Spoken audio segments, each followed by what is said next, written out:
Utzi San Juan gauean inguruan dantzatzen, baina gaur hemen bildu gara, aski dantzatu eta gure erratzegin dena astintzeko. Izan ere, inkisizioaren garaian gertatu zen hondamendia aldarrikatzeko beharra ikusten dugu, eta baita gaur egun gertatzen diren injustiziak salatzearena ere. Betidanik egon dira sorginak, eta sorginak izaten jarraituko dugu.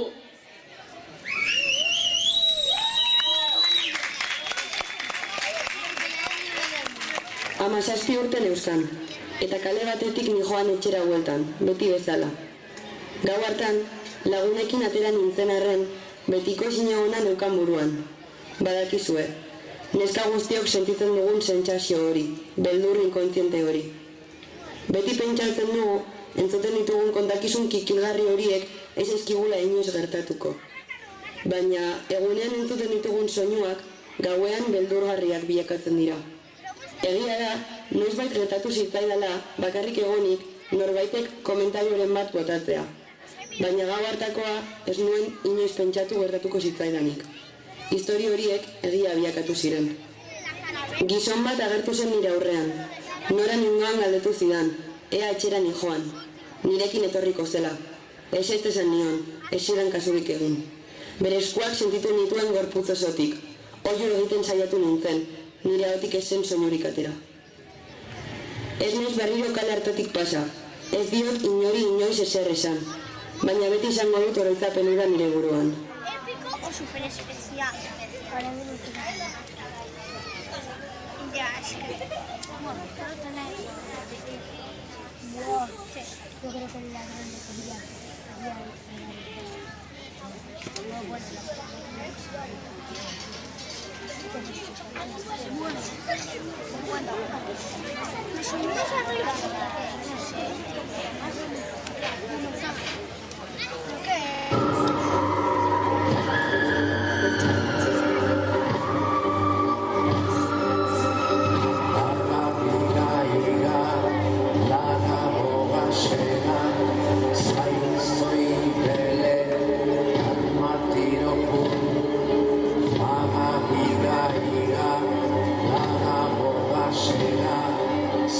Soy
Jainko berrien itzala,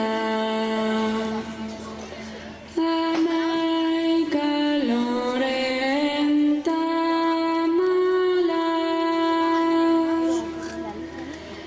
izan ziba erran airua, izena duena bada.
Non bizi nintzen.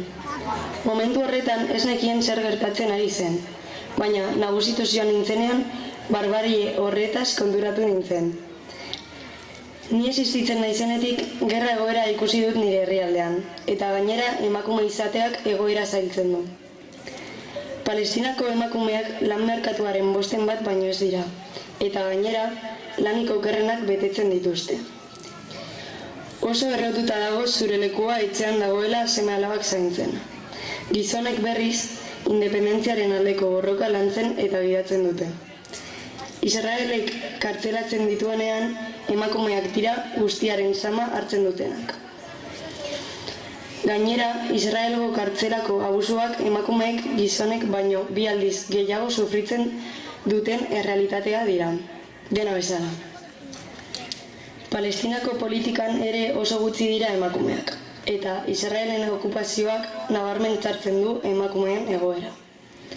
Argi dago halaber, kartzeletako indarkeria eta israeldarrek Palestinako emakumeengan erabiltzen duten indarkeria bikarioa. Bestalde, Palestinako indarkeria matxistaren zifrak izugarriak dira.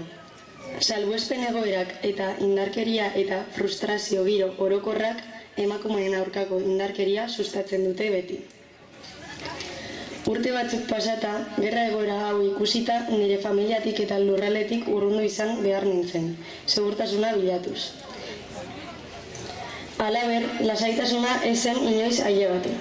Palestinako emakume errefuxiatu guztiok aurre egin behar diegu blokeo eta okupazio testuinguru batean bizitzeak dakartzan oztopoei. Noiz bukatuko ote da egoera hau? Noiz egingo ote dute beste herrialdeek honen aurrean zerbait?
Aurreko plazandren koplak dauzkagu ahoan, bideak doinuak daramatzagu kolkoan, ilargi berriak laguntzaren ondoan, bideak doinuak daramatzagu kolkoan, ilargi berriak laguntzaren ondoan.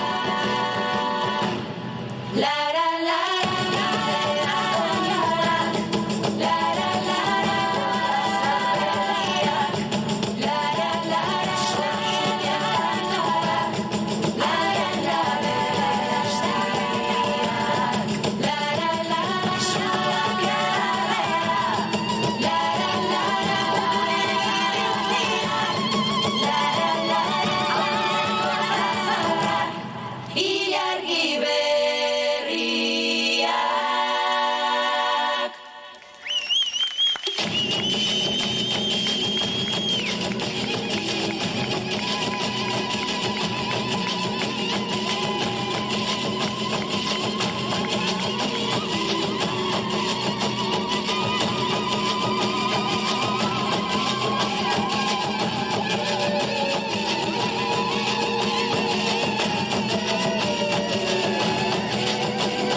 Beti esan didate haurrak izan behar ditudala, familia bat eraiki, senarra eduki, ama zoriontsua izan, lan normal bat eduki, gehiengoaren bidea jarraitu. Ez dut inoiz hori nahi izan, nik ez dut patu hori gogoko, beraz, iragarkia eman zidatenean, inori ezer esan gabe joan nintzen medikoarenera. Oso ziur nengoen nire erabakiaz, baina medikoak esan zidan, seguru zaude, denbora pasatuko zaizu, gaztea zara, eta gero umeak nahi badituzu eta ezin badituzu izan, ni zu banintz hobeto pentsatuko nuke, zure bikoterekin hitz egin. Familiak badaki hau?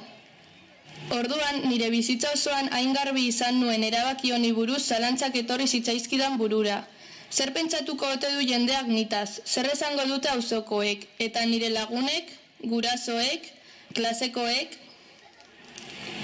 Azkenean, guztiei kontatu nien haurdun nengoela, baina besteek esango zutenaren beldur nintzenez, ez nien esan ez nuela ume hori eduki nahi. Beraz, azkenean presio horrek nire gainean indar gehiegi izan zuen, eta semea edukitzea erabaki nuen. Ondoren, ezkondu eta etxe bat erosi nuen, nire senarrarekin. Kanpotik pozik nengoela dirudi, baina ez da horrela. Nik badakit hau ez dela nire bidea.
hasi zen.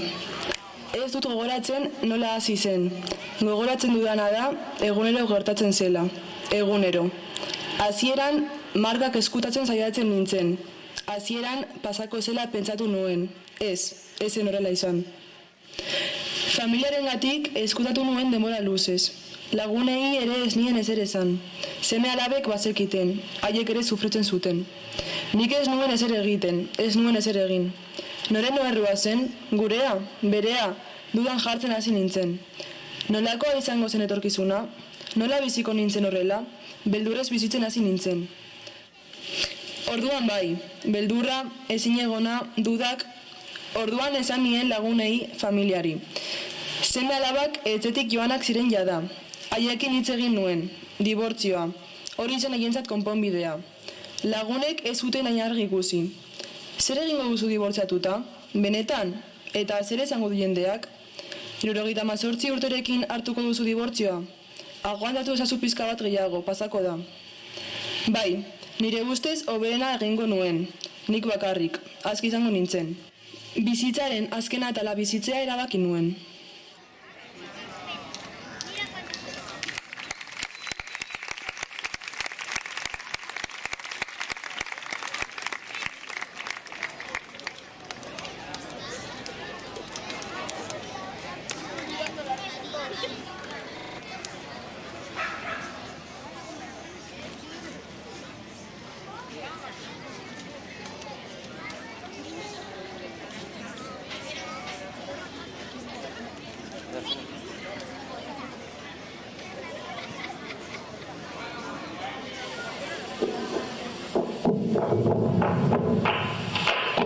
Elkarrekin lehiatzen, ikusi nahi gaituzte baina, aurkari izateko, ez igintuzten baina, ez ala hobe batzea beti elkarren aurka joatea baino, ez ala hobe batzea beti elkarren aurka joatea baino.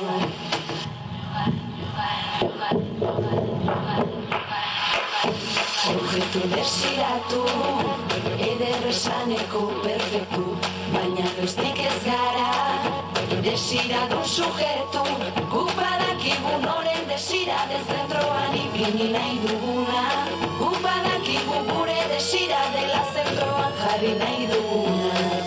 Besteen begirada, ereki baldin bagaitu, egin behar duguna, da elkarri begiratu. Kolektiboa ez dena aldutzea, ez delako aldutzea.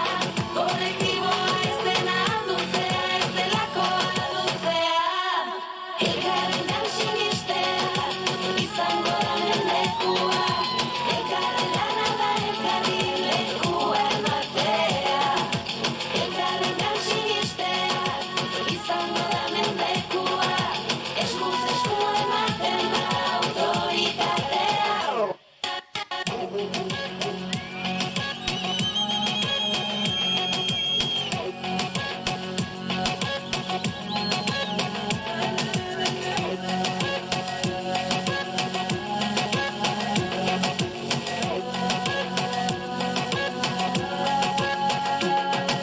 Teoria izaten da hausnarketaren kausa, baina utzi dezagun liburuetan hautsa. Gure hotzetatik ez bada ez da hasiko inoiz iraultza. Gure sorkuntzetatik ez bada ez da hasiko inoiz iraultza. Gure gorputzetatik ez bada ez da hasiko inoiz iraultza. Gure gorputzetatik ez bada ez da hasiko inoiz iraultza. Gure gorputzetatik ez bada ez da hasiko inoiz iraultza. Gure gorputzetatik ez bada ez da hasiko inoiz iraultza. Elkarrenan sinistea, izango da mendekua. Elkarrerana da elkarri lekua ematea. Elkarrenan sinistea, izango da mendekua. Eskuz esku ematen da autoritatea. Gure gorputzetatik hasi behar da iraultza.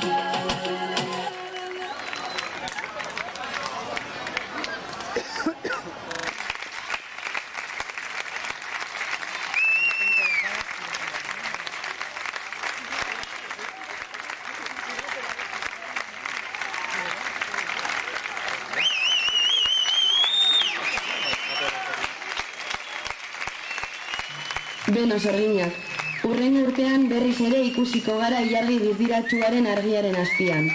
Gogoratu, sorginak hemen gaudela edozein laguntza eskaintzeko, eta ez zaudetela bakarrik. Mila esker akelarrea ikustera etorri zareten guztiei, eta esker bereziak akelarrea aurrera ateratzea posible egin duzuen guztioi. Gora sorginak, gora borroka feminista!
Compañía.